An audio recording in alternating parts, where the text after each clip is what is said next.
In the quiet of the forest, the male and female Litsea trees stay together and depend on each other.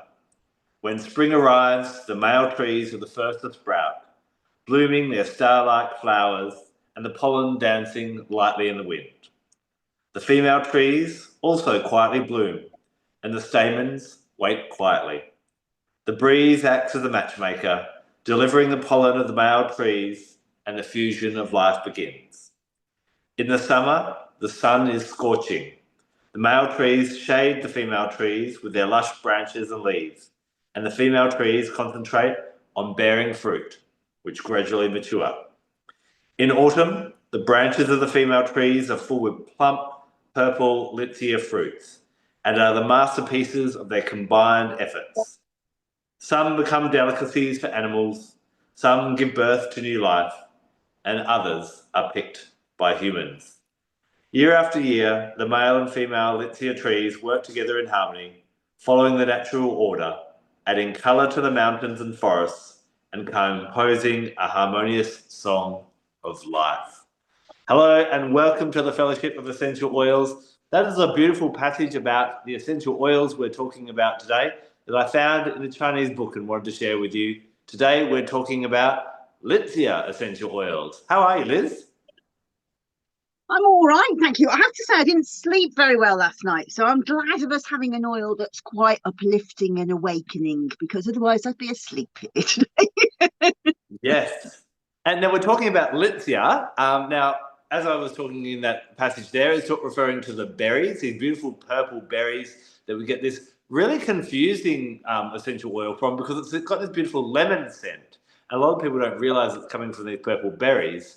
But I also have been blessed to get my hot little hands on some Litsea flower essential oil as well, because those flowers, especially from the male plants, just drop to the ground. And doTERRA has gone, well, we can do something with them. And they're quite different as well to kind of explore. But Litsea, also known as Mei Chang, very big in China. I know they use it a lot for counteracting pollution. And I don't know if you've seen in the news where you are, and it used to be more in the past. I think they're getting better, but in those big, big cities like Shanghai in China, often you'll see it's just covered in smog. And one of the main reasons for that is one of the ways that they'll create heat in their homes is burning coal blocks.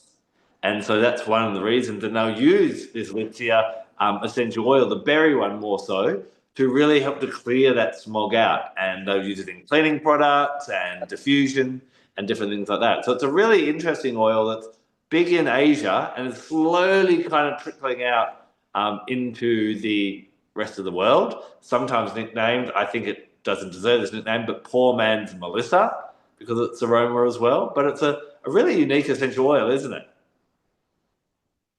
It is. Actually, I never knew that about the pollution. So does it actually clear the pollution, or does it just mask the smell? I think it's meant, from my understanding, is it does help to alleviate and clear the pollution to somewhat, but it also has that beautiful lemon scent, which is lovely around the home as well. Well, so I have never heard it called poor man's Melissa, but actually, it's not just the smell, it's the chemistry. It's almost identical to Melissa.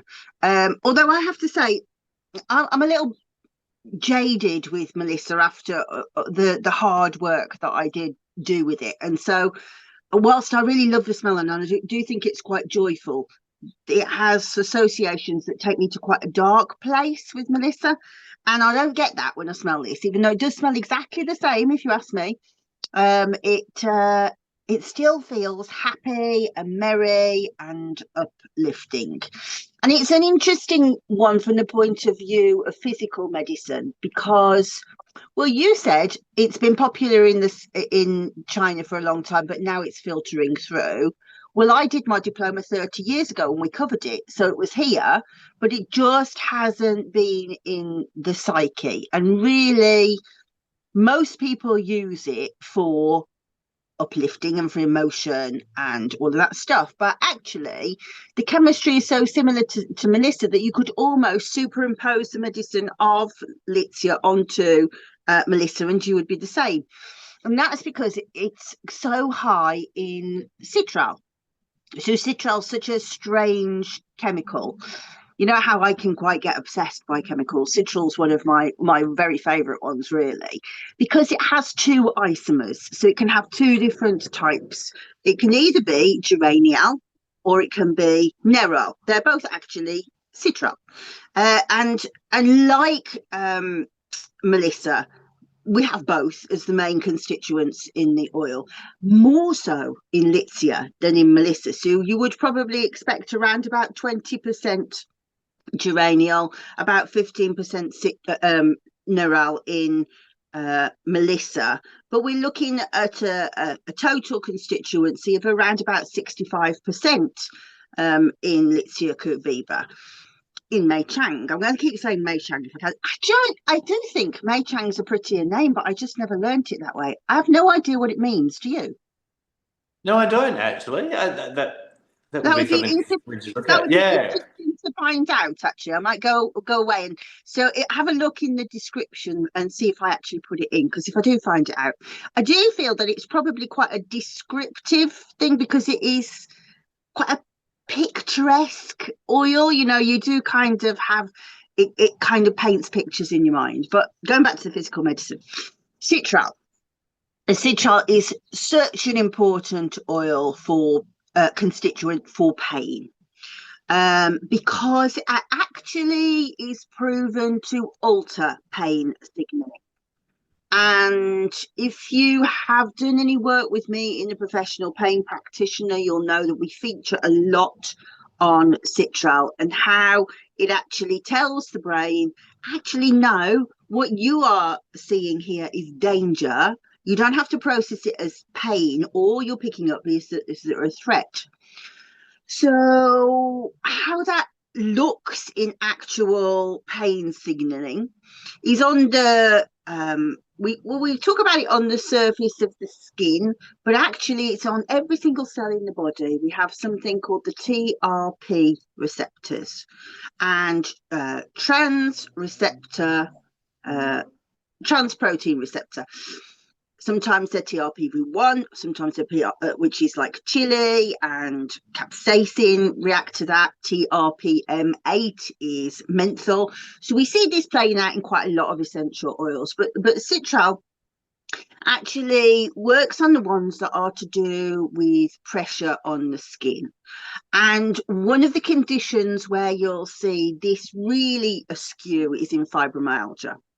And so fibromyalgia, I'm always very careful about how I say this because it always feels like it's coming out my mouth wrong.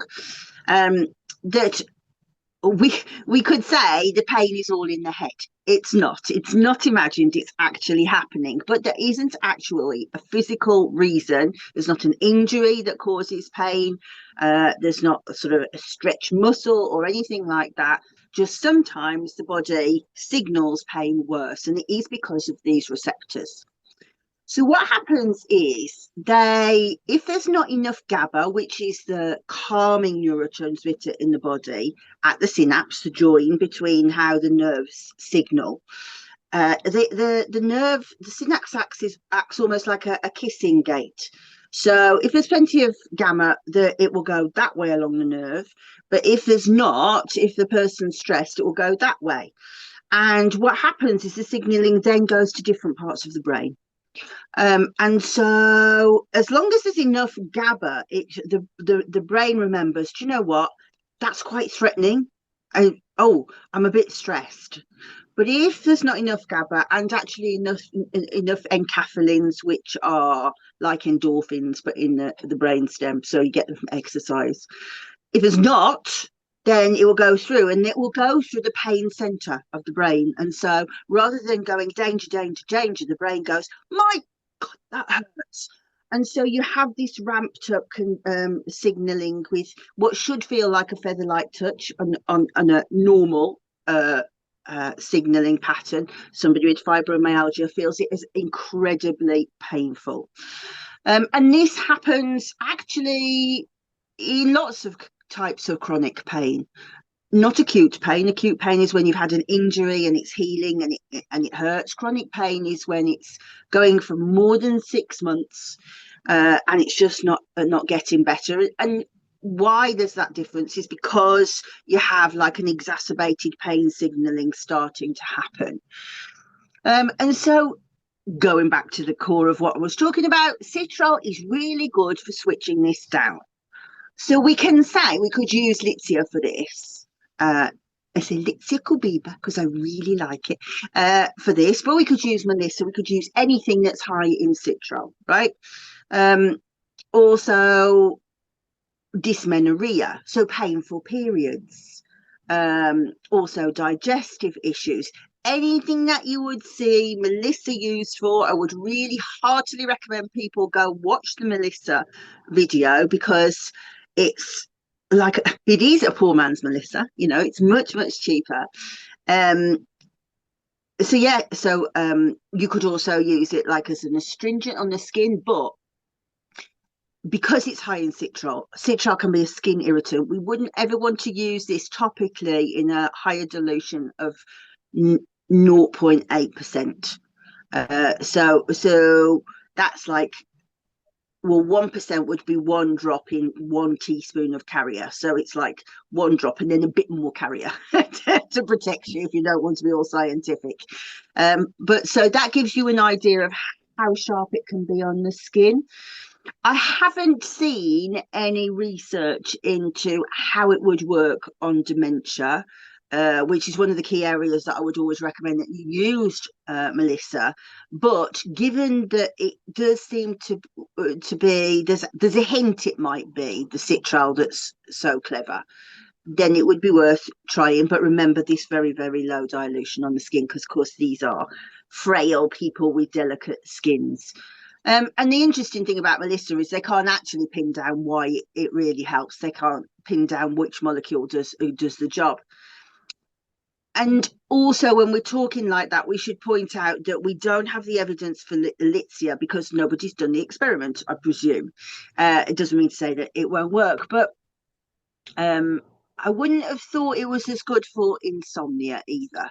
But yeah, so this idea of, if we think about a pain paradigm, somebody with chronic pain will always have worse pain if they're stressed. Somebody who has chronic pain will also always have worse pain if they've overdone it. Somebody with chronic pain will also always have a worse pain paradigm if they have, worse pain experience if they haven't slept. So we can't say like Litsea will be good for chronic pain, full stop. What we can say, well, it can really help with the stress component. If we can bring the stress component down, we can bring the GABA up, and I've already explained how that deals with the pain signaling. And so, yeah, this is an oil that I would not say you have to have, right? You don't have to have it. But if you are somebody who feels like if life starts to get a bit miserable, everything starts to fall apart and you feel physically crap, then this is a really good one because it's really centering. It's very uplifting. It works really fast on the brain. So, yeah, I do like Litsea, I have to say. That's opened up about 4 different pathways that I want to go down, but we'll start with this one. Listening to you talk, would there be any reason from a practical point of view of why you would need Melissa if you have Litsea? Oh, yes. So that was a conversation. You've led me straight into a bee conversation. So I'm going to do an experiment this year because I've never tried attracting a swarm with Litsea. I've noticed that certain colonies act different ways with Melissa and with lemongrass, and also they have really different personalities. And currently, I have a really placid, benign colony, and they're already very busy and multiplying very fast. So I've got 2 empty hives to fill or to offer to swarms.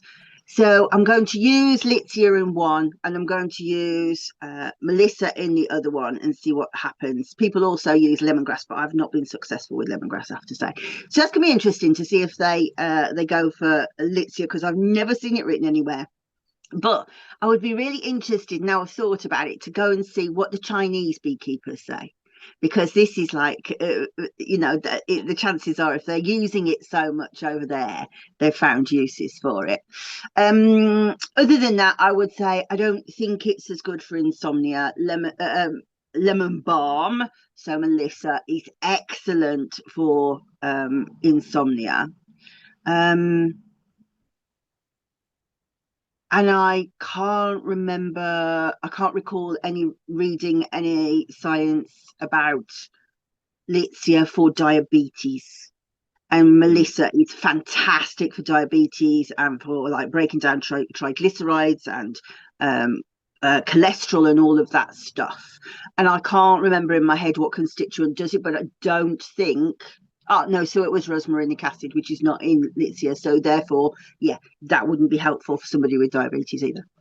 Yeah, it would be interesting to know. We may have to try and dive in and use a bit of Google Translate with Chinese literature, whether they have gone deeper into the use for Litsea rather that, as it says, a lot of the evidence seems to be for Melissa. I guess it being a European plant, it's local to there. But I think if anyone's in Asia, you know, definitely start switching out your Melissa as much as possible. And again, like we talk about working with native plants, and Litsea would be really great for that.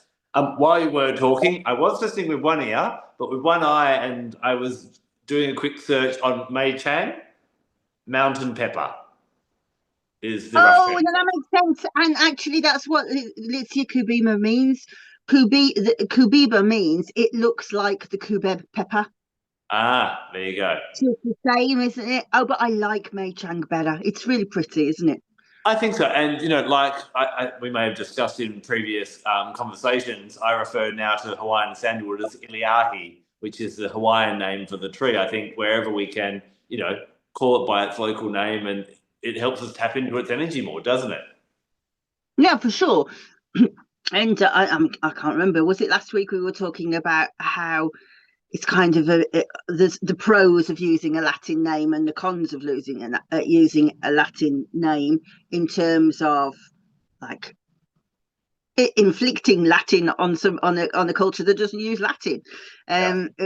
and that would be the same with China. And as far as I know, there's not another oil. Although the Litsea genus is about 560 species, so it may be that China have got lots of versions of this oil. I thought we'd only got one, but by the sound of things, we have two, because you were going to talk about the flower, which I understand is quite an interesting flower. Is that right?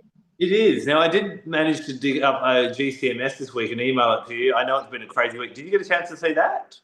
Didn't even see the email. Sorry. Okay. Okay. So what's really, really interesting about this is, you know, and to talk about another aspect of chemistry, something that comes up when we're talking about things like eucalyptus or ravintsara or laurel is 1,8-cineol or eucalyptol. And we know that, you know, this is kind of, I guess, known to be with a respiratory health kind of oil. You've talked a little bit about pain for it as well and so on. Really, really interesting. The flower is high, its dominant chemistry is the 1,8-cineol. Now, what blew my mind with this is all other plants that give us a 1,8-cineol oil gift it from their leaves. And so this one is actually gifting it from a flower. And so it's an unusual smelling flower. I have it behind me somewhere. A little collection. Here we go. Yeah, it literally does smell like it smells like a lemon scented eucalyptus type of thing. So really, really interesting. And when you look at the chemistry, I'd be interested to know your take. But you know, with this, you know, and I've just released recently on YouTube just my single video on it and my exploration of it. Do we need that flower oil with that 1,8-cineol from a practical point of view? No, I don't think we do. You know, that's why I was interested to hear you talk about Melissa versus Litsea. There may be some advantages to Litsea from an affordability price, but there's also advantages to Melissa from a, you know, there's a bit more research and we've got a bit more guarantee with that. The flowers oil, I don't believe that everyone needs it in their collection from a practical point of view, but really interesting when we think of this flower action. And you know, flowers are about showing our light, showing our beauty, showing our authenticity to the world. with that real kind of respiratory aspect to it. And it does work really well, I find, with the solar plexus chakra and the throat chakra at really helping you to shine your light. So it is another interesting oil. And it's amazing how some plants just gift us really unique essential oils for different parts on the plant. Well, I think that the truth is a bit more complex than that, isn't it? Because actually, it wasn't deliberately gifting us an essential oil. The plant decided I need to make this chemical for some reason on the flower. Mm. And I do know that for the most part, 1,8-cineol is um, repulsive to insects. But the orchid bee, if you ever want to do an experiment on an orchid bee, you use 1,8-cineol to sort of trap it and to be able to sort of study it. So clearly that plant has developed to attract those orchid bees. So I wonder actually whether they are indigenous around there or not, because that would be fascinating just to see from a cultural aspect. You know, this plant has obviously developed for an insect, and perhaps it's that orchid bee. Yeah, very much so, for sure. Now, to jump back to the berry for a second, another thing that you mentioned is, this is a great oil for when you are feeling a bit, a bit crappy, a bit nothing going too well. And this really leads me into my favorite kind of what I find the most exciting part about Litsea and why I use it the most. In spiritual terms, you often hear people refer to and use the term love and light, love and light. But I actually think there's a third thing that needs to be put in there. There's love, there's light, and there's laughter. So when you think about it, anything that you can laugh at has no power over you. If you're having a bad day and you can find a way to laugh at it, that stress goes away. If someone is giving you a hard time and you can find a way to laugh at it, then again, their negative influences on you don't have an impact as well. So I really find that Litsea has this almost kind of, being a purple berry, I find it quite a spiritual kind of oil as well. And it's almost like reminding us that this is all just a game. And at the end of the day, as much as we stress and panic and worry and all those sort of things, we're all going to die, which may sound a bit morbid, but it really almost has this kind of Dionysus energy about it of let's just enjoy it along the way as well. For me, I love it. You've heard me talk from time to time about it resonating with a different crystal. Different oils resonating with crystals. I also like to pair them with animals. And for me, Litsea, I know it doesn't, geography-wise, doesn't make sense, but it definitely has kookaburra energy. Now, of course, the laughing kookaburra is known in Australia for having this laugh that sounds, or a call that sounds like it is laughing. They live around my area, and I always find I hear them laughing when I'm being too adulty. When we're like, I've got a lot to do and I'm very, very important and I'm adulting and all this. And I hear this laughter and it's like a reminder to just be, to lighten up, to not get so serious about different things as well. But what I find really interesting is that laugh isn't they're not being playful. It's actually their territorial laugh. They're actually declaring to the other kookaburras around, this is my region, don't come into my hunting area type of thing. And I love this idea of when we laugh, think about it. When we laugh, we almost put this energy around us of everything's going well and I'm not going to allow anything to intrude into my space as well. So I think Litsea, again, when think about what I was talking about before, great for clearing out pollution and density. And then it just brings in this really playful, joyous, laughing energy. I think on an energetic level, this is a great one for clearing it out. And I kind of feel that it has a bit of a teenage energy and it's a bit like, whatever. It doesn't let anything drag it down. So I love it for that. Well, funnily enough, if you just said to me, how would you describe this? Well, I'd have said Melissa crossed with Lime. And I always say Lime is a bit like a teenager, a giggly teenager. So that's exactly the same energy as I feel, although I would not have sworn at you. Yeah, I think Litsea just has that real carefree kind of joyous energy. And we do as adults, we get really, really serious. And I think sometimes we just Yeah. need to I think it's a great one for clearing all that out and a bit of fresh starts. And, you were talking about, I think anyone who's gone through a rough patch, wants to reverse some bad luck, had some ill health, any of these type of things would be a great time to definitely, have a bath with Litsea, pop it in the diffuser, and just really kind of cleanse the air and fresh start. And I know, in the Northern Hemisphere, you're kind of getting into spring now. Beautiful one around spring for kind of bringing in that energy of like, okay, out with all that coldness and that density and all that heavy energy. Let's bring some fresh new air and energy in. Just like the Chinese, use it to get rid of all the pollution. Yeah, it does. I mean, it does have, like, from a perfumery point of view, a kind of a yellowy green chartreuse kind of feel to it, doesn't it? That bright spring-like look. And I mean, you're talking about laughter. Eventually, you will ask me about astrology, so I'm just going to go there straight away. I would say Jupiterian energy. That huge, like, really belly laugh kind of thing. That's like the kind that you only have with your best friends, really, from childhood. You don't really do that with adults very often, where you're laughing so hard you can't breathe. And that is such good medicine. And I do think it has that energy of, like, oh God, I forgot that I was supposed to be a grown-up kind of thing. Yeah. Yeah, well, I think it takes us back to that. Like, we always say, "Oh, we're growing up, we learn more now." But I think as we grow up, we also forget some valuable things that keep us so free, type of thing. I was hanging out with my 11-year-old nephew last night, and it was his birthday, and I said, what age are you looking forward to being? And he said 14. And we had a little discussion about that, but I'm like, yeah, treasure that. Because, a lot of the time we're always like, can't wait to be this age, can't wait to be this age, can't wait to be this age. And something flips and we're like, oh, I wish I was still that age, I wish I was still that age. And we go backwards. So it just, let's see, it keeps us in that real youthful, almost Peter Pan kind of energy. I would agree with you. I think it's very Jupiterian, but it does have a bit of a Gemini energy about it. Sometimes the Gemini sign, because it's the sign that rules the ages 14 to 21, is sometimes referred to as the Peter Pan sign. I think Litsea also can help you be a bit Peter Pan-ish from time to time as well. What did you say it rules? It was Peter Pan. Sorry, I said it rules the sign of Gemini, rules the ages of 14 to 21. Oh, rules the ages of 14 to 21. Yeah, that is kind of the age I was thinking of when I was thinking about when you laugh, like when you're 15, something like that. Mm. Yeah. And actually, so let's take that back to when you said to me, is there anything that you would use this over Melissa? Well, first of all, it's like a tenth of the price. But also, like I say, the Melissa is really good for sort of spiritual work, meditative work, shadow work. This isn't.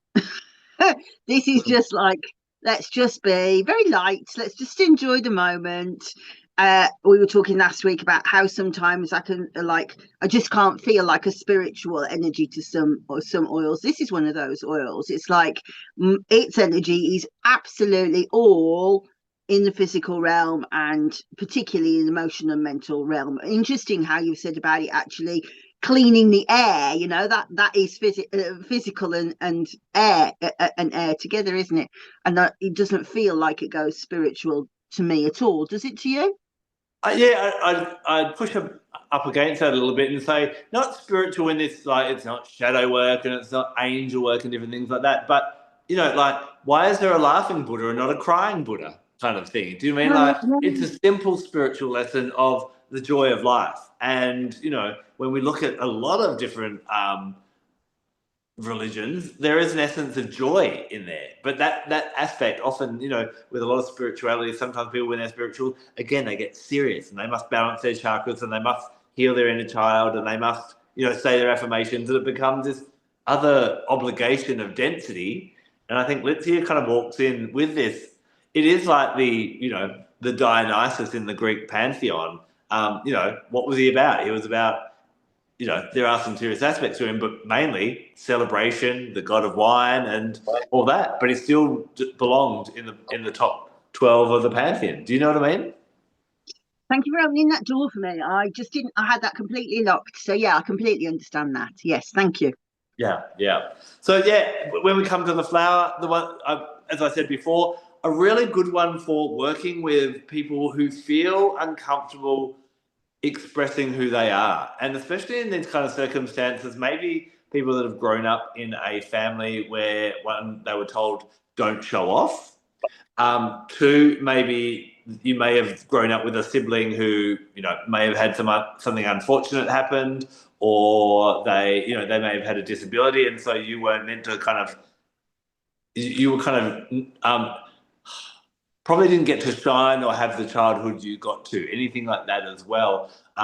Or just as you grow up, you just feel, oh, I don't want to I don't want to brag. I don't want to be a bragger. But it is about not about bragging. I think it really helps you open up to just show who you truly are.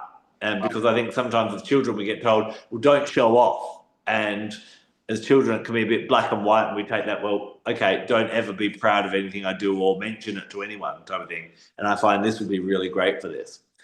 Another practice with the Mei Chang flower or the Litsea flower is that they would actually pop a couple of the petals on your pillow, and it was said to bring good dreams, bring abundance, and one thing I'm rather excited about, said to help promote immortality.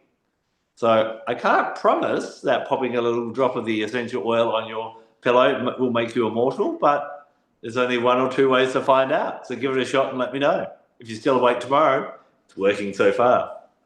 So, well, actually, that had claimed from Melissa as well. It was called the elixir of life. So it's funny. It must be the citral, the citral component where it just feels it feels like pure sunshine. And actually, obviously, I can't study elixir tree because I live in the wrong part of the world, but I have looked at a few Melissa plants in my time, and they have that sort of maiden mother crone aspect. And once the citral is gone, the smell goes after it's flowered, they look all yellow and a bit crap, and they all and it is the citral that keeps them vital. So I can see how that's a thing. I also, listening to what you say about the showing off, but also when you know me, I'm not very, very PC at the best of times. I was thinking about when you said about having like a disabled brother and sister or somebody who's had an accident, and that feeling of you're not allowed to tease, you're not allowed to find fun, poke fun. And whilst I'm not I don't poke fun because I find it cruel, but I do think that there is an element of society these days going, no, you can't say anything, you have to be entirely PC, and you can't find amusement in anything.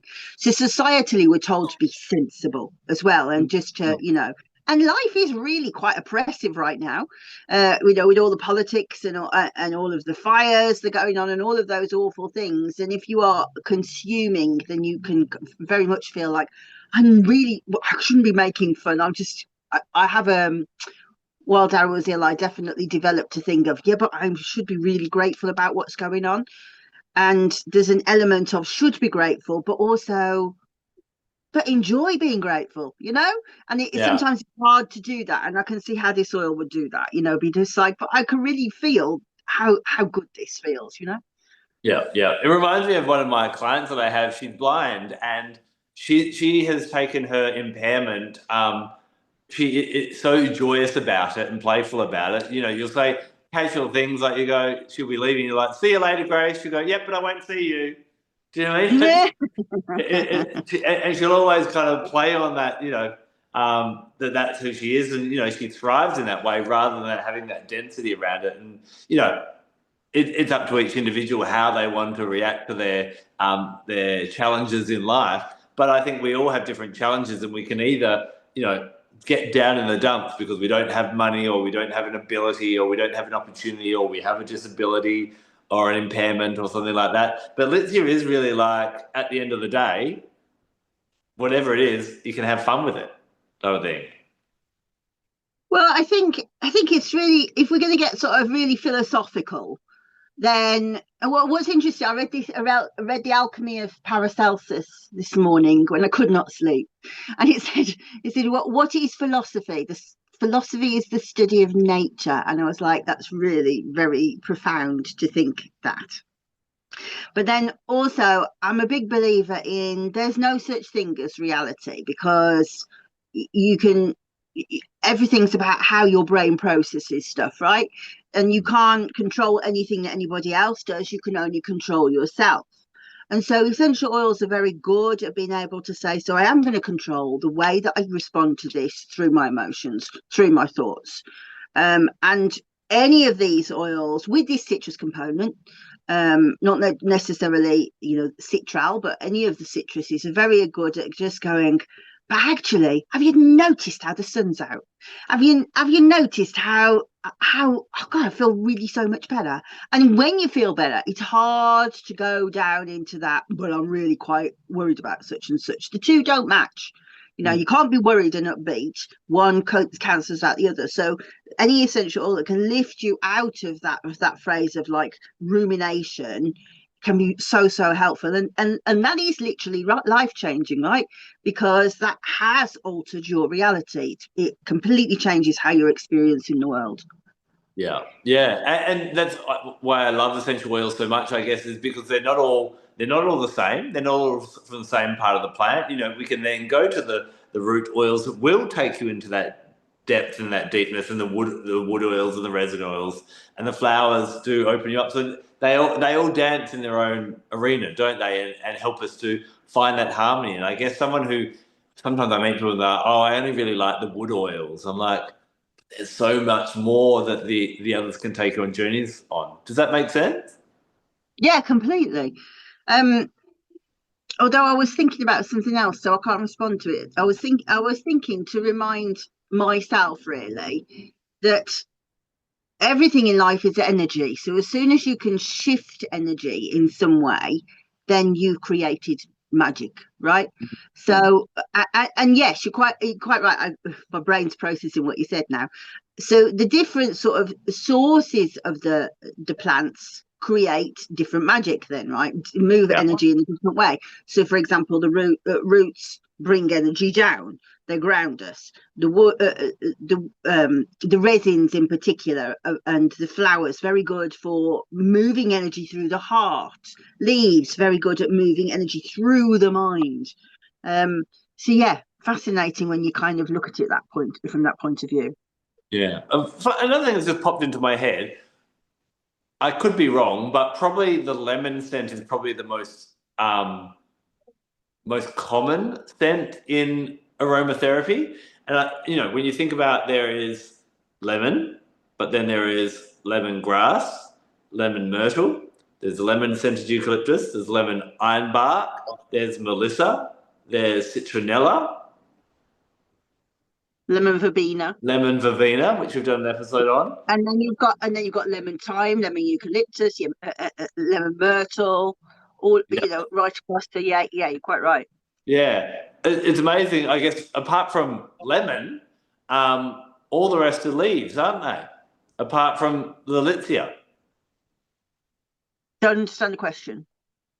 Oh, well, okay. First of all, lemon is quite Oh, common. that is they're Yeah, showing up in leaves. You mean the yeah, lemon but showing up they in all leaves? come. They're all gifted from leaves and that type of thing. Apart from the actual lemon fruit, and Yeah. then the Litsea. So in my work and in gifts of essential oils, we talk about leaves being associated with the mind and bringing that light mind. But the fruits and the berries are then to do with fire. So you've got your lemon, which is very, got that fire energy and that sun. It's probably the best sun energy oil in my opinion. But then you've really got this firiness to Litsea as well because it is a berry. So it really helps to bring more transformation and change. So if I had to use a lemon scented oil to bring people from something to something to promote more transformation, in some ways, I think Litsea would be the best one out of all of them. Does that make sense? It does, but I can't feel the fire. But then I have got a very old bottle here, but I can't Mm. feel that fire.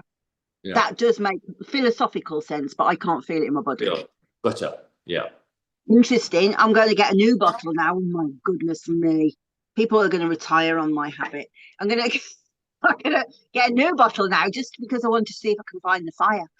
Yes. It is dangerous in buying essential oils. We keep talking about one, and I'm like, oh, okay, I'll go and buy that one. And while you're on the website, you just go, oh, just see what. Oh, haven't seen that one before. Oh, I that's know. getting low. And I had cured myself of this until I started working on these with you. And then suddenly, oh my goodness, the habit's back.